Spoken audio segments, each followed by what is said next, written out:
Hello again, everyone. You listened to me at length this morning, so I will do my best to be brief in these quick statements this afternoon. And really, the nub of my talk this morning, when thinking about the future of privacy, was pretty safe insofar as it was summed up effectively as some things change, some stay the same. And clearly also, Professor Burrows is a far more sensible man than I, but at 4:35 in the afternoon after a full-day session, it feels like as good a time as any to make a few random assertions and hopefully not be held accountable for them at any other stage. So in providing a picture again, I'll opt more for the 5 rather than 10 years. I will make a few statements, all of which I would caveat with. Fundamentally, I am also of the view that making statements of the future are usually either blindingly obvious or probably wrong, or in fact both, sort of somewhat counterintuitively. And the first one that I'll just throw out there, leading on from a point that Professor Burrows made, was that when you think about offshore agencies, I can imagine people very much increasingly dealing direct with offshore agencies, as happens online so easily.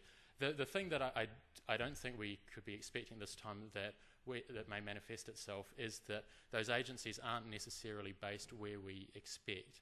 And that's just because innovation doesn't just come out of the US, doesn't just happen here. It wouldn't be at all a surprise to see international sites in other places.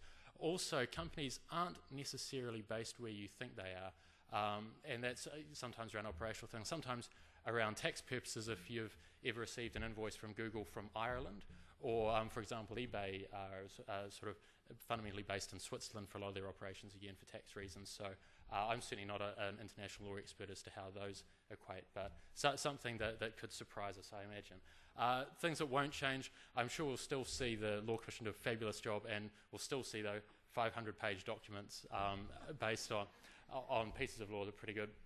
We did our homework, by the way. We were one of the 40 submissions to the Privacy Act, so a lot of you guys out there didn't, so I'll take one for that.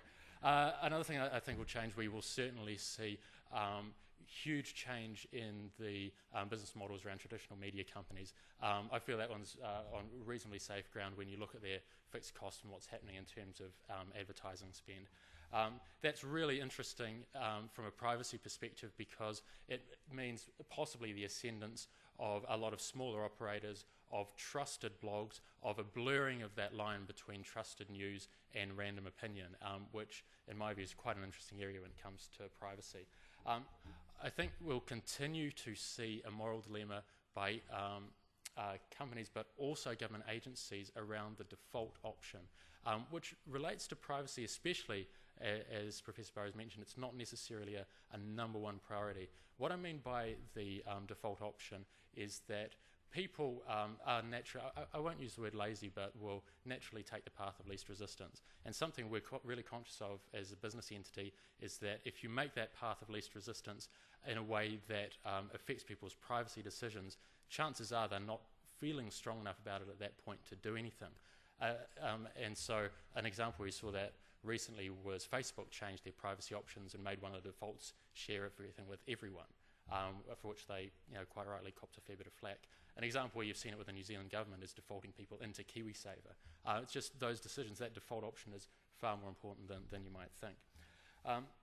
On social media, I wasn't going to make any prediction around the demise of Facebook. That would probably be misquoted and get myself in hot water or something. But social media, I do, and social networking, I think, is absolutely here to stay. But if you look at the sunrise and sunset of each of those platforms, we'll see some reinventions. I hate or overestimate how much that change will impact on the way of life in the short term, but underestimate how much it'll be in the long term. And so over the next 5 years, fundamentally, I think we'll still absolutely be governed by human nature, and things will actually be pretty constant, as will our needs for privacy, for social interaction, for security.